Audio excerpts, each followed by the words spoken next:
Thank you. Good to see you again. I had a question about like the instant manifestation or the seed and then something coming to me. So what, as a very real practical example, what just happened, was that an instant manifestation, or have I planted some seed some time ago to get me in the seat?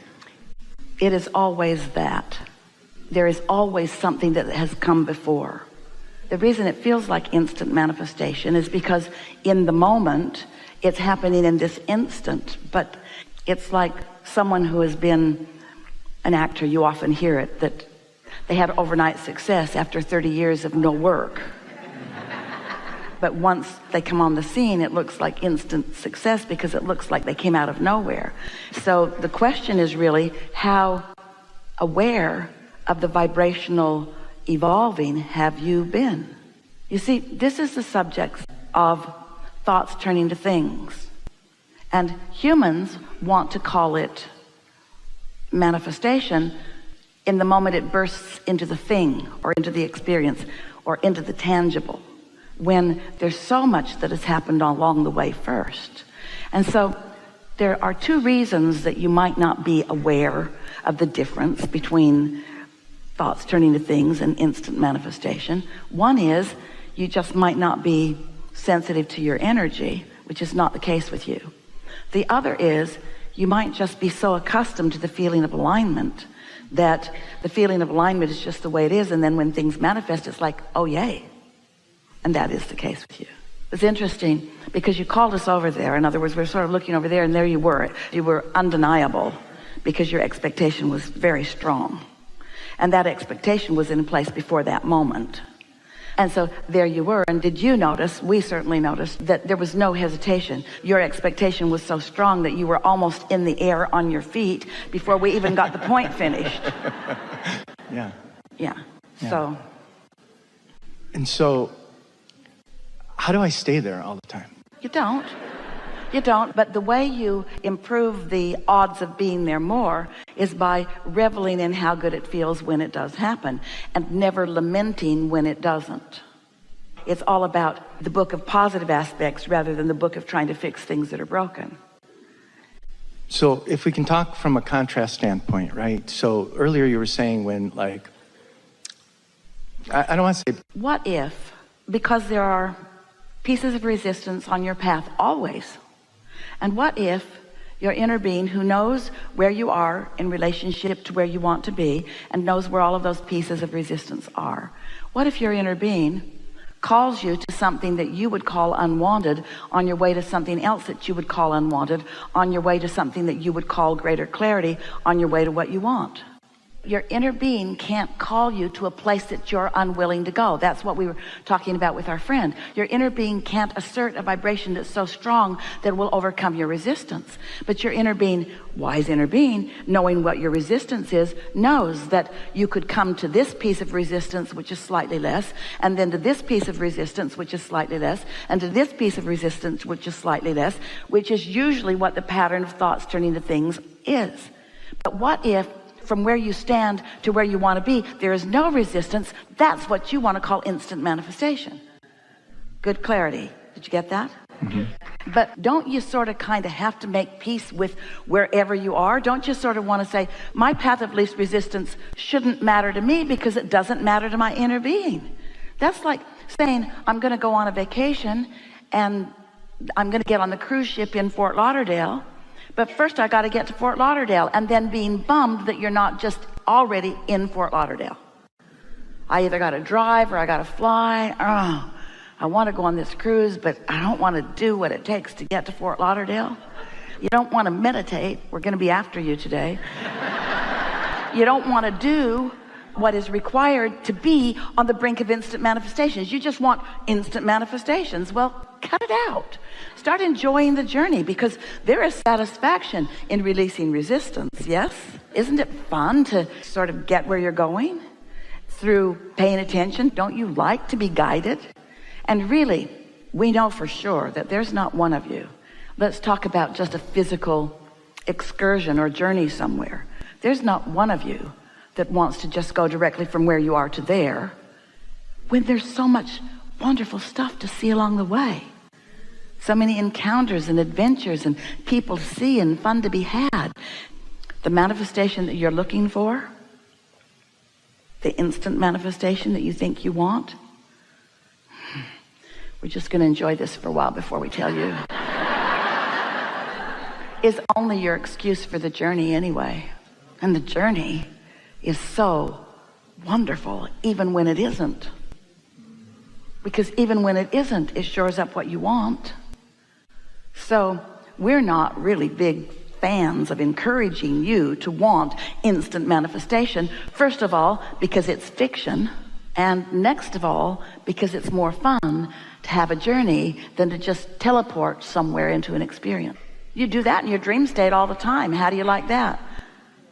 Yeah, just show up somewhere, a little disoriented. People you don't know. Nothing really connects quite as well, but it was instant. You went to sleep and bam, there you were in a strange new world. Esther used to wake up on a really regular basis and say to Jerry, oh, I love the continuity of my life. I love waking up in this bed and knowing how I got here. Remembering what was before and eager about what's coming next. Yeah. Something more? Yes, two things. For whatever reason, when you were just talking about whatever, trust came into my, just as a word to talk to you about, like, what is it that I can tangibly trust? I have an intuition, but I'd like to hear your thoughts on what it is that I'm trusting. Well, earlier when we were talking about, there's doubt, which doesn't feel good, which is not a vibrational match to what your inner being knows. And then there's hoping, which is a little closer. There's less resistance in hope than doubt, but there's still resistance in hope. And then there's belief, which is less resistance than hope, but there's still some resistance in some belief. But knowing, that's when you move into the no resistance zone. And we would call knowing trust. We wouldn't call doubt trust, and we wouldn't call hope trust, and we wouldn't even call belief complete trust. But when you know something, and so what trust really is being, if only for a moment, where your inner being is. When we use the word trust, and when you use the word trust, when most use the word trust, what we all really mean mostly by that word trust is that a sustainable feeling of knowing. But you don't start out with a sustainable feeling of knowing. You start out with a doubtful feeling of knowing, and then a hopeful feeling of knowing, and then a sort of more believing feeling of knowing, and then a knowing feeling of knowing. And so it's degrees, isn't it? But the more you know the existence of your inner being, and the more you know, this is the most wonderful thing about what we get to teach you or to interact with you about. There is not a shred of evidence to the contrary of anything that we speak. So it's not hard to trust it once you allow yourself to meditate and raise your vibration and then receive that guidance. You just have to know. And once you've had enough experience where you do know that, we say to people, start out with easy things. What happens with so many of you is you've got some issue that you want to get to the bottom of or that you want to resolve. But because it's an issue, you've thought a lot about it. And you've thought a lot about it from your awareness that it isn't what you want. So without even meaning to, you've got all this resistance on this issue, and then you want to start with that issue to gain your trust. Well, that's the last issue you should start with to gain your trust, because it's the hardest issue to start with to regain your trust. You've practiced. The subject of money is a hard one because you've practiced not having enough. Even the issue of love is a hard one because you've used the word when you don't mean it. Don't you know I love you? Or you've heard it from others. And so you got to come to some vibrational awareness of what you mean. What it really comes down to is you are lovers. You love. That's who you are. And anything less than that is not who you are. But you know what's so interesting? Wherever you stand, you often believe you are right. And even if you don't feel love, you still think you're right. So you don't get to that feeling of trust because you think you're right, but you're not in sync with source, so you don't feel love. And so it's not paying off for you because you're missing some important elements. You can't be in hate or anger or frustration or doubt and be practicing trust. You can only be in love and appreciation and positive expectation and fun and lightheartedness, you see. So let's be really accurate about this. This is big. This is why you're reaching for this. Trust comes from what you thought was going to happen happening. Stay tuned. So that means if you're expecting something negative to happen, and it does, don't you say, I knew that was going to happen. So let us redefine trust from our vantage point. We want you to replace trust with alignment. Rather than go for trust, we want you to go for love. We want you to go for clarity. We want you to go for wholeness. Because it's really easy to come to expect bad things to happen when bad things have been happening. Jerry used to say, get me once, shame on you. Get me twice, shame on me. Because I should have seen it coming. Well, we're not really teaching that, but we get what he meant.